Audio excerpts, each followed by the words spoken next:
set?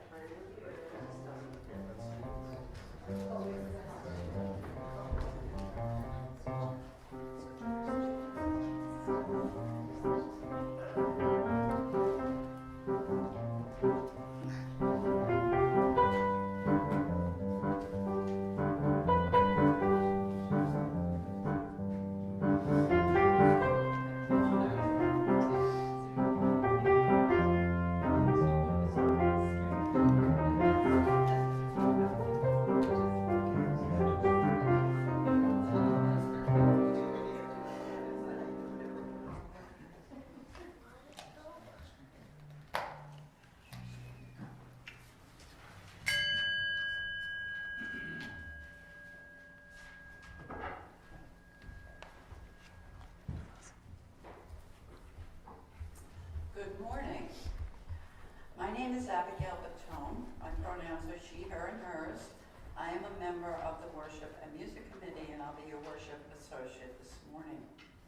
I'm delighted to welcome you here, whether you're visiting this morning or a regular member. Please check with a greeter if you have any questions. And also, please note this lovely, that is thanks to Jan. Thanks to the string breaking.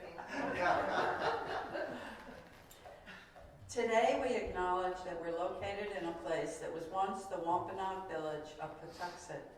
We strive to follow their example and be faithful stewards of this sacred land. The theme for today's service is Rachel and Hagar Weep for Their Children. Our service is recorded. Candles are shared live on Zoom with those who are not able to attend in person.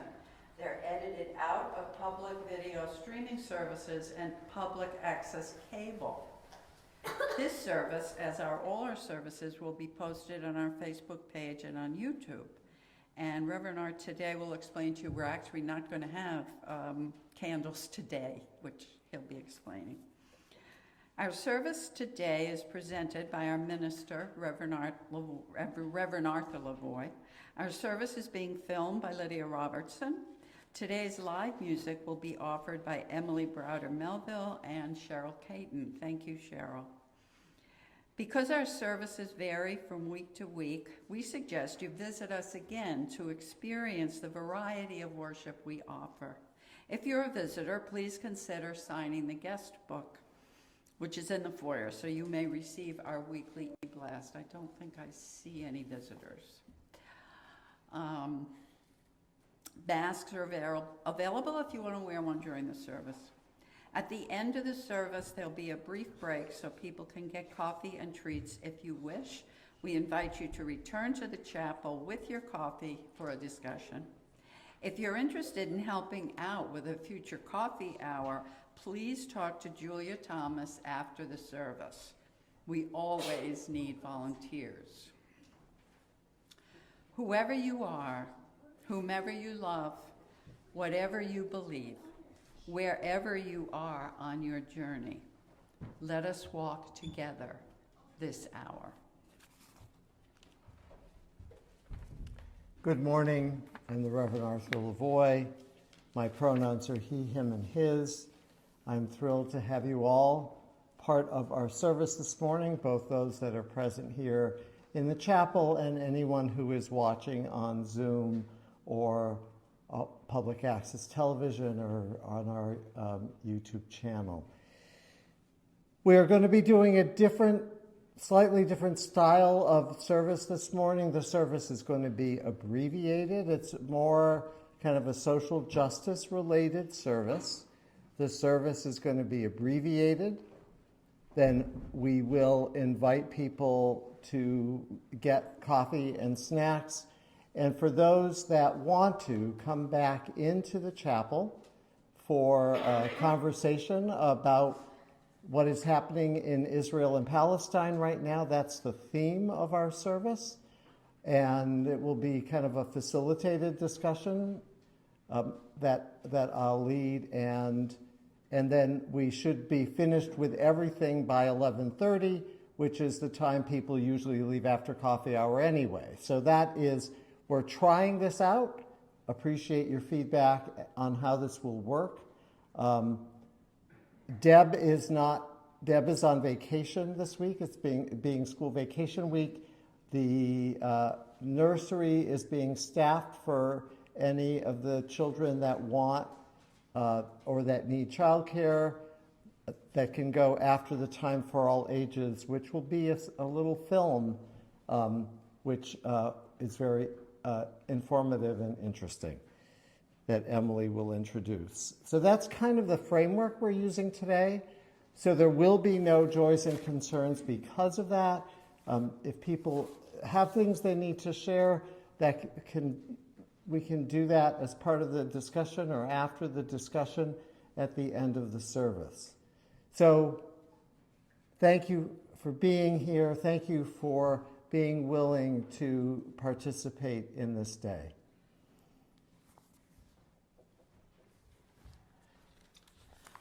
Our call to worship this morning is written by Reverend Sarah Lavoie. Out of the flames of fear, we rise with courage of our deepest convictions to stand for justice, inclusion, and peace. Please rise in body or in spirit and join in singing number 1054. We'll only be using the teal hymnal for the two hymns today. And we are not going to do verse 3. So we will be singing verses 1, 2, and 4.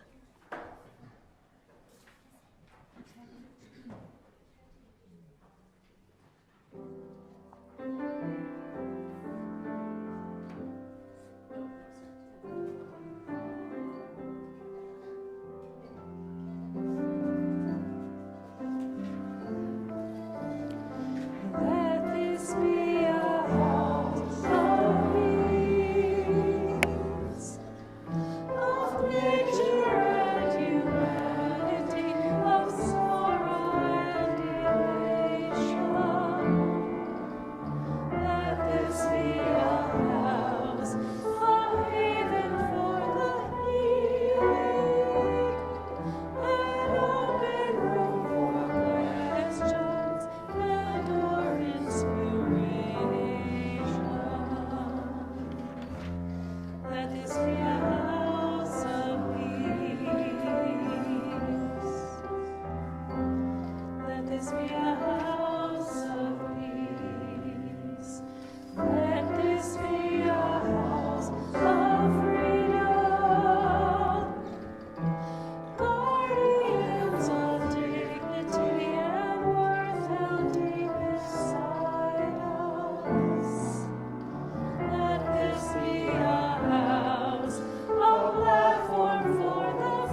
gonna have to improvise. Hmm?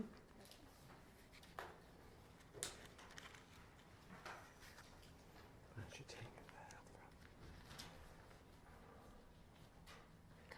front? Oh, no.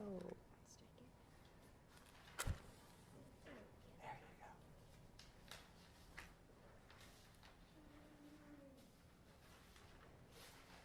Please join in reciting the covenant. Love is the spirit of this church, and service its law.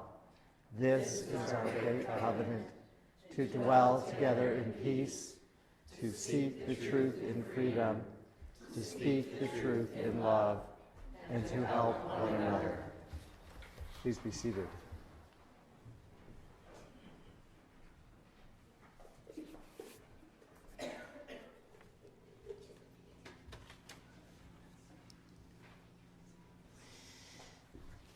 Good morning, everyone. So, does anyone ever have conflict in their family? Okay, right. Okay, right. Never. And when you have conflict in your family, is it ever kind of hard to understand each other, right? Because we're kind of like doing our thing and not thinking, right? And then, but there are sometimes also forces in the family of people, when we try to understand each other, forces of peace, right? To come to mutual understanding, right? So today's what we're going to talk about later, after the kids go off to hang out together, we're going to be talking about some conflict in the human family, where between people who happen to speak different languages, and that sometimes speaking different languages can be part of not understanding each other. Now, I happened to receive a video clip via email from an old voice student of mine, a friend of mine named Mark, who lives in Israel. And Mark lives in a little village near Jerusalem, and there's he's Israeli, and there is a Palestinian village right nearby. And he had been thinking, how can I make a connection here? And he then offered to volunteer to teach English to some of the Palestinian kids. And they said, okay, we can figure out how to do that. That would be great. And then some of the Israeli kids in his village said, hey, can we join in your group? And so I have a little video clip here of this mixed group of Palestinian and Israeli kids singing a little English thing. And if you have right here in your insert, right, we have the little English words. So we're gonna, it's like less than a minute. We're gonna hear their little song, and then we're gonna play it again, and we're gonna be part of it, okay? It's pretty easy, pretty simple.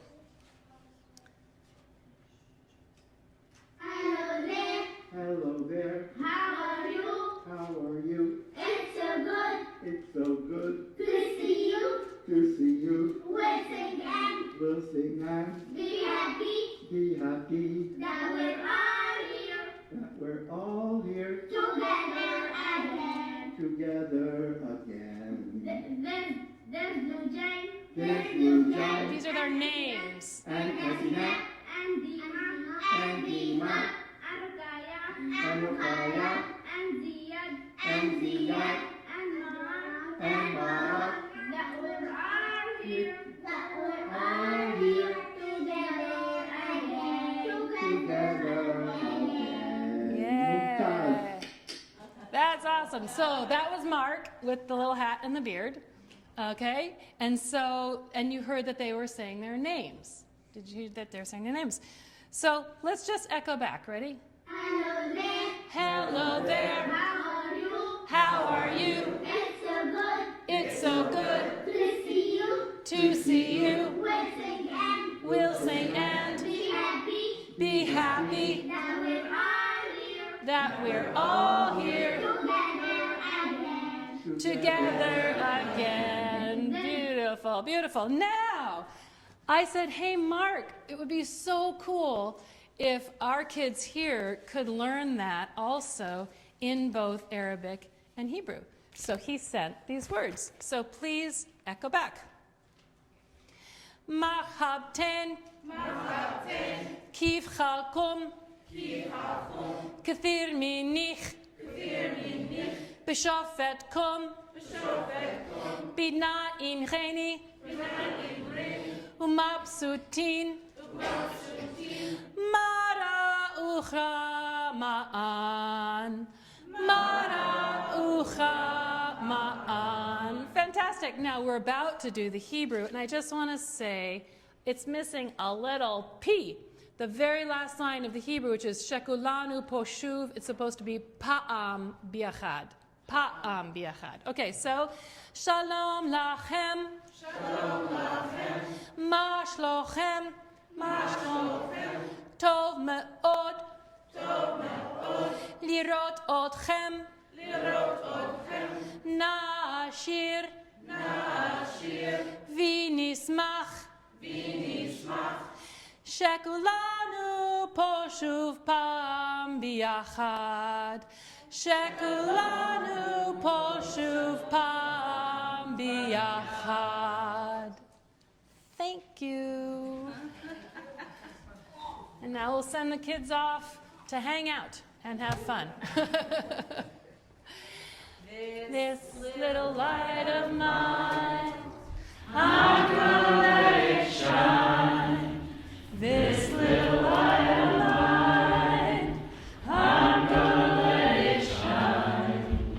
This little light of mine, I'm gonna let it shine. Let it shine, let it shine, let it shine. Thank you.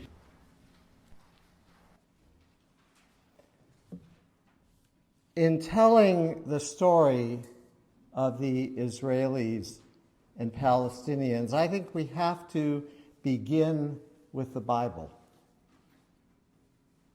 I know this is an incredibly sensitive and tender issue with multiple facets and many perspectives. But it is a story we should tell, and it's an issue that we should deal with. This is a 4,000-year-old story. A family feud of love and betrayal that begins in the biblical book of Genesis. It's part of the story of Abraham, one of the earliest biblical patriarchs who is thought to be the father of Jews, Muslims, and Christians. Abraham feels called by God to leave his family and settle in a land he wasn't familiar with, and is in return promised a great nation, a multitude of descendants. The problem is that Abraham and his wife Sarah are already thought to be too old to bear children. So, as was common in those days, Sarah gives her maidservant, Hagar, to her husband. Out of that union, a son, Ishmael, is born. Then, lo and behold, Sarah finds that she is pregnant and bears a son of her own, Isaac. Isaac and Ishmael, like other young toddler boys, start playing together. They are brothers, after all. Sarah very quickly becomes jealous and asks Abraham to banish Hagar and Ishmael from the family camp. They are left to fend for themselves in a barren area and quickly run out of food and water. As often happens in biblical literature, God intervenes when things are at their lowest point. God appears to Hagar and promises that her son Ishmael will also be the father of a great nation. Jews today believe that they are descended from Abraham through Isaac, and Arabs today believe they are descended from Abraham through Ishmael, the one who was cast out into the desert. So begins a conflict between peoples, between families, that has now reignited in this war in Gaza that has cost so many innocent lives. I don't want to diminish this story in any way by calling it a kind of family feud. I do want to remind us that fights within a family system can be the most brutal and damaging, emotionally as well as physically. And this particular battle has been complicated by so many other issues over the last 4 millennia. The early followers of Jesus became a strong religious movement in the years after his death. This created another kind of conflict, one for the soul of Judaism, between those who did and did not believe that Jesus was the long-awaited Messiah.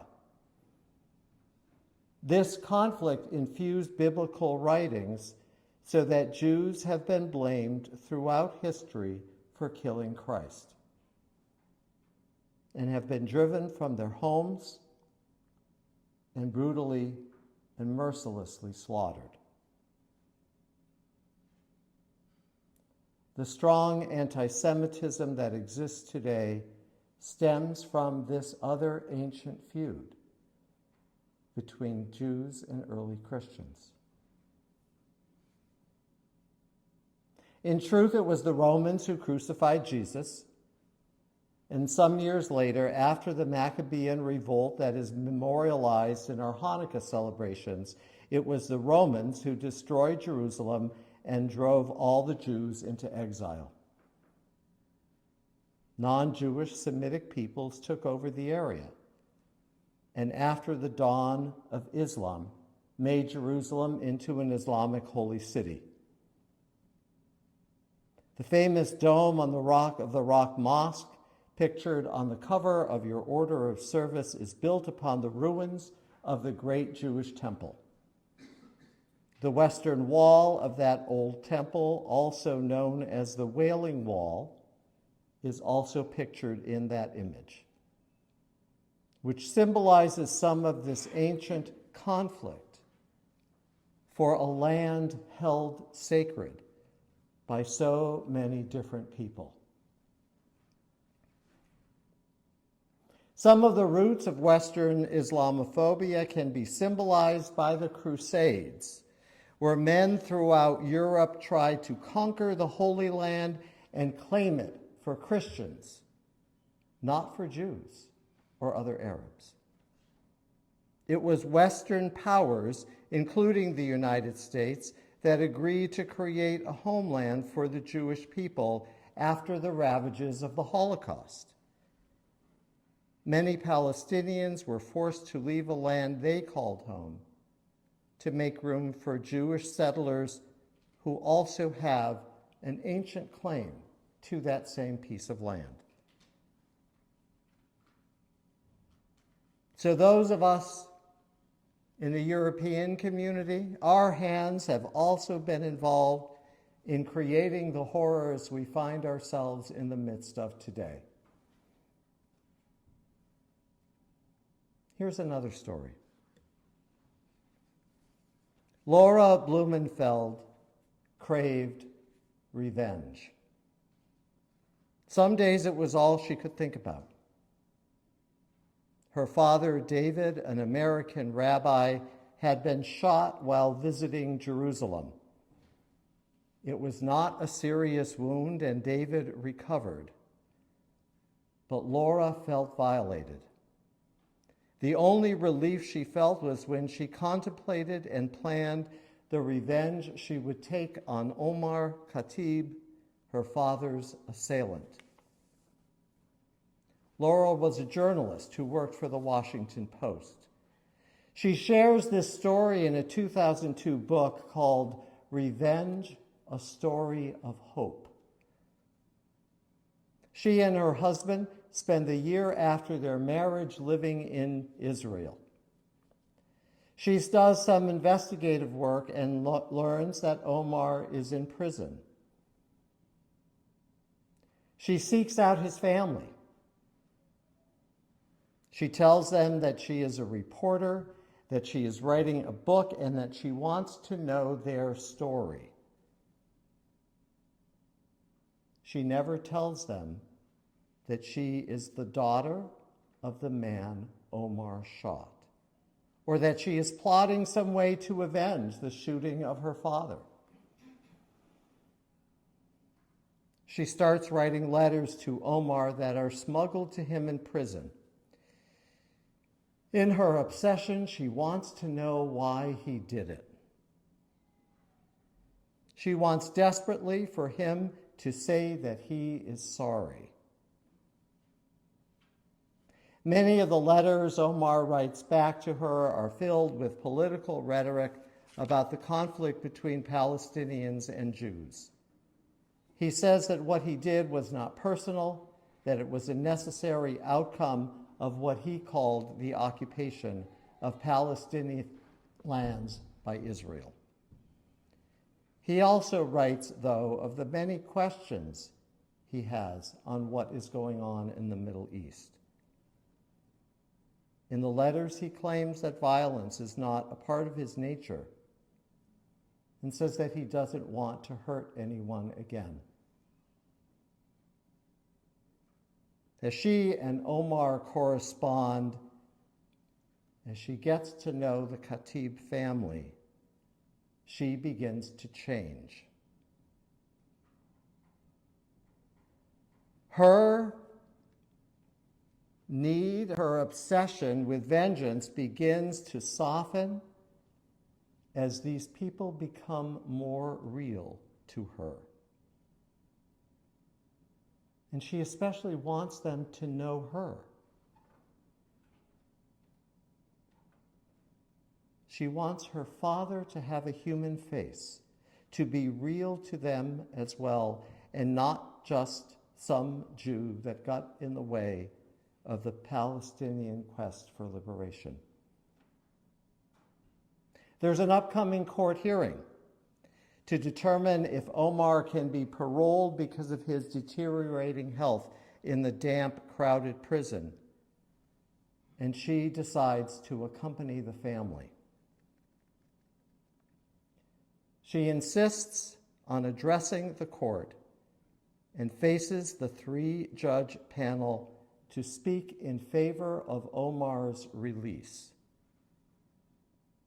To the shock of everyone present, she announces that she is the daughter of Omar's victim. She then turns to face Omar. She locks eyes with him. In a hard and unforgiving voice, she says, "And you promised me you would never hurt anyone again."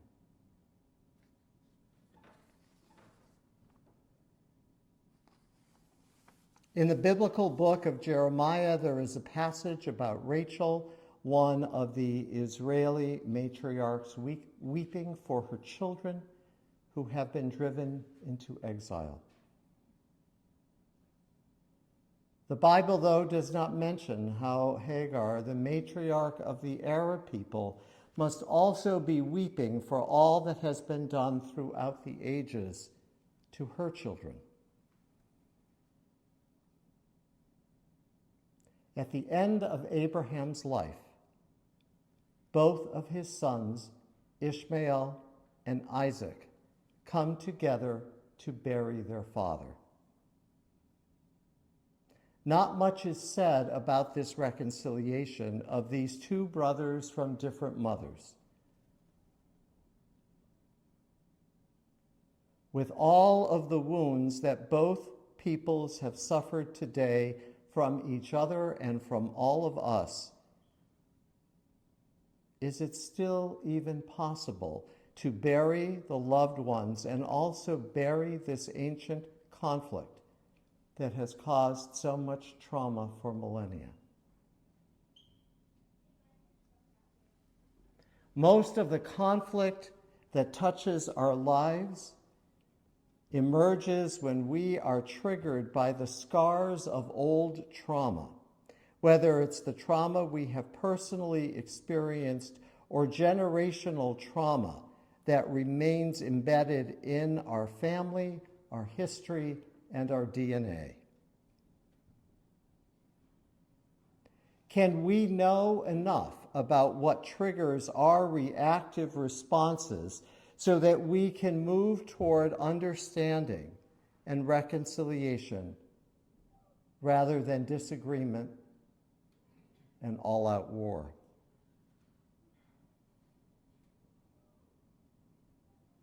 Laura Blumenfeld took her need for vengeance into a discovery about the family of Omar Khatib, the man who shot her father. Getting to know them opened her hardened heart to understanding and reconciliation. How can we assist in bringing people together, healing all of our wounds, and rebuilding the ancient ties that have always bound all of us together? Those are questions for our conversation later. Amen. Peace and blessed be.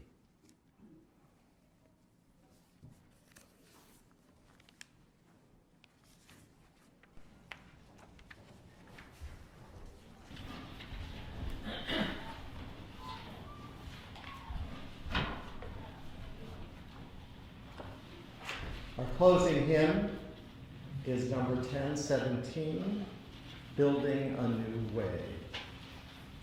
Please rise in body or in spirit and join us. Sunglasses and everything, cool.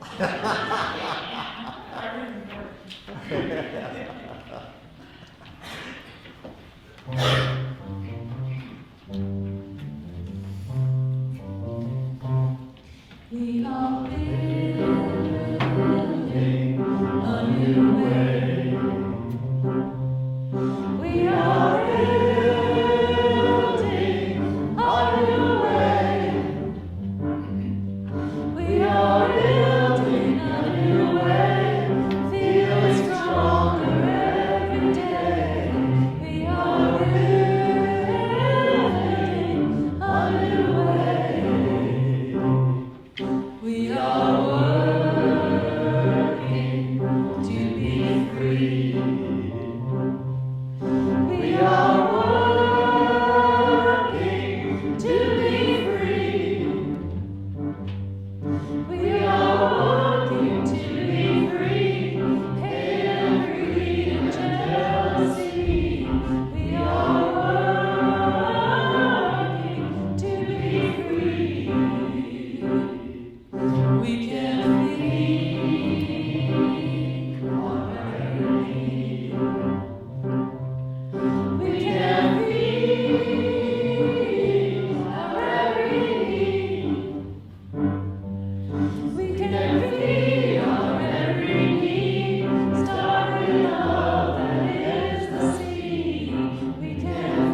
Your offering, financial offering for the work and mission and ministry of this congregation will now be gratefully received.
Please be seated for a moment.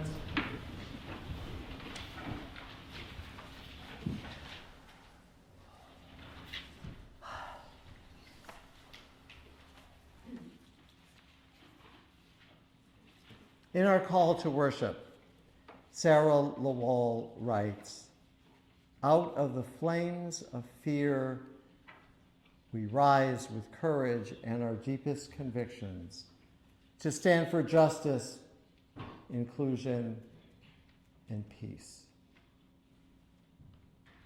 And I think the most important phrase in that is the first one, out of the flames of fear.